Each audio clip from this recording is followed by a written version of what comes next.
Ce 24 septembre à 16h55 heure française, une soixantaine de grammes d'échantillons récoltés sur l'astéroïde Bennu devraient entrer dans l'atmosphère terrestre et une capsule dédiée devrait se poser dans un petit carré de 58 par 14 km après un voyage de retour de près de 38 millions de kilomètres. À cette occasion, pour cet épisode, j'aimerais revenir avec vous sur l'épopée d'Osiris-Rex autour de l'astéroïde Bennu, ses objectifs, ses premiers résultats, et aussi son exploration future d'un astéroïde potentiellement dangereux. Mais avant de commencer, comme d'habitude, je tenais à vous inviter à vous abonner si vous ne l'êtes pas encore, ainsi qu'à liker, commenter et partager cet épisode. Sur ce, bienvenue à vous pour une nouvelle dose d'espace dédiée à Osiris-Rex.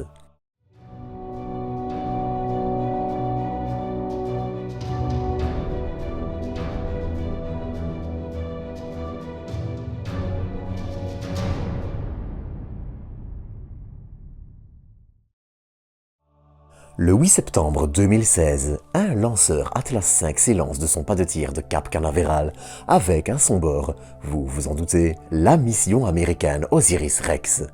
Osiris-Rex débute alors un voyage de près de 7 années qui lui feront ramener sur Terre des échantillons de l'astéroïde Bennu, petit astéroïde d'environ 500 mètres et faisant partie des géocroiseurs.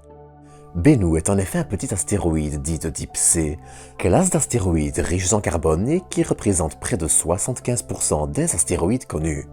Mais il fait aussi, et surtout, partie de la famille des astéroïdes géocroiseurs baptisés Apollon. Cette famille d'astéroïdes qui, comme d'autres géocroiseurs, croisent l'orbite de la Terre, désigne en fait les astéroïdes géocroiseurs dont l'orbite est éloignée, au plus proche du Soleil, d'1,017 unités astronomiques. Une unité astronomique correspondant, pour rappel, aux 149 500 000 km qui séparent en moyenne la Terre du Soleil. Pour éviter la migraine, les astéroïdes Apollon sont ceux en blanc sur cette carte. Et avec le nombre de plus de 17 500 Apollons déjà découverts, ces astéroïdes, qui portent le nom du premier astéroïde découvert dans cette famille, sont la plus grande famille d'astéroïdes géocroiseurs. Elle est ainsi une famille cousine avec les Atira, Alton et Amor. Tout comme leurs cousins, même si quelques subtilités existent, les Apollons sont une famille d'astéroïdes assez instables. On suppose en effet que leur proximité avec des planètes comme Vénus, la Terre ou Mars les empêche de rester sur leur orbite plus d'une dizaine de millions d'années avant qu'ils ne finissent par entrer en collision avec une planète ou par être éjectés sur d'autres orbites. Ainsi, la famille des Apollons et dans une moindre mesure celle des Atira, Alton et Amor est continuellement nourrie de nouveaux objets. Si certains sont potentiellement des comètes ayant perdu leur glace et étant devenues inactives, la grande majorité proviendrait vraisemblablement de la ceinture d'astéroïdes entre Mars et Jupiter. Ainsi, à travers l'étude de ce genre de cible, on peut aussi espérer mieux comprendre les origines de cette famille d'astéroïdes qui, sans être une menace existentielle pour la Terre, contient quelques astéroïdes à surveiller de près. Voilà donc pour Bennu, mais revenons-en à Osiris-Rex que nous avions laissé après son décollage. Après un voyage d'un peu plus de 2 ans, Osiris-Rex arrive à proximité de Bennu le 3 décembre, avant de se placer en orbite autour de l'astéroïde jusqu'au 10 mai 2021. Ainsi, ce sont près de 17 mois qu'Osiris-Rex passera à étudier l'astéroïde, et ce sous toutes ses coutures. Et justement, avant de parler de ses premiers résultats autour de Bennu, qui contiennent d'ailleurs quelques surprises, je vous propose de rapidement voir à quoi Osiris-Rex ressemble et quels sont ses objectifs. Déjà, il est intéressant de savoir que, dans son ensemble, Osiris-Rex s'inspire de 3 grandes missions d'exploration américaines, à savoir les 2 orbiteurs martiens Mars Reconnaissance Orbiter lancés en 2005, puis MAVEN lancé en 2013, ou encore la mission Jovian Juno. Cette partie comprend surtout la base du satellite, à savoir la majorité de sa structure, mais aussi des systèmes tels que les communications, panneaux solaires, systèmes de navigation, de contrôle, propulsion et encore quelques autres. Cela ne signifie bien évidemment pas que ces systèmes sont identiques, mais qu'ils sont en tout cas des évolutions de ce qui a déjà fait ses preuves aux 4 coins du système solaire. Mais Osiris-Rex embarque aussi plusieurs instruments. Déjà, on note l'ensemble de caméras OCAMS, une suite de caméras servant tant à la navigation qu'à l'étude de la surface de l'astéroïde pour déterminer le meilleur site de récolte d'échantillons, à rechercher d'éventuels satellites qui ne furent pas découverts, documenter la collecte des échantillons et photographier l'astéroïde dans son ensemble. On trouve aussi un altimètre laser et une suite de spectromètres devant notamment fournir des cartes de la composition en minéraux et autres éléments des sites candidats pour la récolte d'échantillons afin d'aider à sélectionner le plus prometteur. D'ailleurs, Osiris-Rex permet aussi un peu par hasard l'observation d'un trou noir, mais bref. Et puis bien sûr, il y a le clou du spectacle. TAGSAM pour Touch and Go Sample Acquisition Mechanism, système de prélèvement fixé au bout d'un bras qui est lui-même hérité de la mission Stardust. Il faudra d'ailleurs vraiment parler un jour de celle-là, mais bref.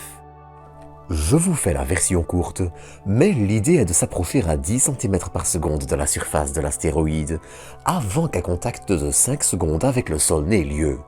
Pendant ces 5 secondes, de l'azote sous pression sera éjecté pour faire remonter et chasser le régolithe qui compose la surface de l'astéroïde, le tout sur les pourtours de la partie chargée de la collecte. Le gaz va alors propulser les échantillons vers le centre, où ils seront ensuite piégés, placés dans une capsule de retour, dérivée aussi de Stardust, et éjectés vers l'atmosphère terrestre lorsqu'Osiris-Rex passera près d'elle. Mais d'autres échantillons doivent aussi être récoltés.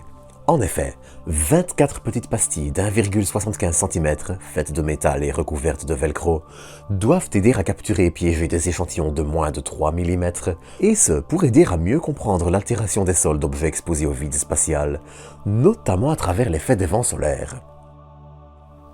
Et là, vous le voyez venir, Osiris-Rex, acronyme de Origins Spectral Interpretation Resource Identification Security Regolith Explorer, a déjà plusieurs objectifs. Déjà, bien sûr, le retour d'échantillons d'un astéroïde, ce qui doit aider à mieux comprendre la composition minérale et organique de l'objet, les éléments organiques étant les briques essentielles aux vivants. En gros, de ces résultats, on peut par exemple espérer mieux comprendre comment l'eau et les composés essentiels à la vie sont arrivés sur Terre, en plus d'aider à mieux appréhender l'histoire de la formation du système solaire. Ensuite, Osiris-Rex doit aussi aider à mieux comprendre l'histoire et l'évolution d'un astéroïde primitif comme Bennu, vu ici en 1999 par le radiotélescope de Goldstone, et aider à mieux comprendre l'effet Yarkovsky, à vos souhaits. Pour la faire bref, ce nom désigne la restitution de rayons du Soleil sous forme de rayonnement infrarouge, ce qui a pour effet secondaire de créer une légère poussée et a un impact très léger sur son orbite sur le long terme. Or, mieux comprendre cet effet, c'est aussi mieux anticiper les risques de collision d'autres astéroïdes avec la Terre. De plus, Bennu est aussi l'un des astéroïdes avec le plus fort risque de collision avec la Terre dans le futur, avec un risque sur 2700 d'ici 150 ans. Enfin, Osiris-Rex doit aussi aider à déterminer les quantités de ressources exploitables sur un astéroïde. Et mine de rien, la mission a déjà fait du bon boulot. On sait par exemple désormais que la surface de ces objets est constituée de cailloux bien plus gros que prévu. Alors qu'on s'attendait à une surface assez fine, Bennu a en effet une surface particulièrement rugueuse et grossière. Elle s'explique en fait par le fait que sa structure globale contient malgré tout du vide entre ces différents rochers et cailloux. Ainsi, quand un objet entre en collision avec ce type d'astéroïde, il n'est pas pulvérisé, mais plutôt absorbé. On peut, pour mieux comprendre son « élasticité », comparer la structure interne de Bennu à une éponge, même si c'est bien évidemment très éloigné de la réalité. D'autre part, on sait désormais aussi que Bennu est âgé de 100 millions à 1 milliard d'années, alors qu'on ne pensait pas que ces astéroïdes pouvaient exister si longtemps. Sa formation, elle, est probablement assez comparable à Ryugu, dont la japonaise Hayabusa 2 ramena des échantillons sur Terre. Un astéroïde s'est brisé en entrant en collision avec un autre objet, et les fragments se sont doucement agglomérés pour en former un nouveau. C'est d'ailleurs la raison de la forme de Ryugu et Bennu avec une sorte de bourrelet à leur équateur. Néanmoins, des différences dans l'hydratation de certaines régions laissent encore planer un doute sur le processus d'accrétion précis et le rôle des deux objets qui l'ont formé. Là aussi, l'analyse des échantillons pourrait aider à mieux comprendre ce point. De plus, dans un autre style, à cause d'une variante de l'effet Yarkovsky, la rotation de l'astéroïde semble aussi très lentement s'accélérer. Enfin, il est aussi riche en matériaux hydratés et volatiles et pourrait aider à comprendre comment ce type d'objets, les chondrites carbonés, les ont apportés sur Terre. Pour la suite, si tout se passe bien, les échantillons devraient se poser demain, dimanche 24 septembre, et être le début de la suite de la mission. Sur Terre, bien sûr, avec l'analyse de ces échantillons et les premiers résultats d'ici quelques temps, mais aussi dans l'espace. Car après son prélèvement d'échantillons le 20 octobre 2020 et son départ de Bennu le 10 mai 2021, Osiris-Rex va maintenant devoir larguer sa capsule d'échantillons vers la Terre avant de la laisser rentrer seule et de se replacer sur une trajectoire la faisant éviter l'atmosphère. Ensuite, Osiris Apex commencera. Osiris Apex, pour Osiris Apophis Explorer, devrait en effet se placer en orbite autour d'Apophis, un autre géocroiseur d'environ 325 mètres, qu'elle atteindra en 2029. Elle devrait ainsi l'orbiter pendant environ 18 mois, au cours de laquelle elle réalisera une manœuvre comparable à une collecte d'échantillons, pour en soulever la surface et étudier sa composition à l'aide de ses spectromètres. Ainsi, cette extension de mission risque de s'avérer aussi fascinante à suivre que la première. Mais ça, c'est une autre histoire dont on reparlera encore, j'espère.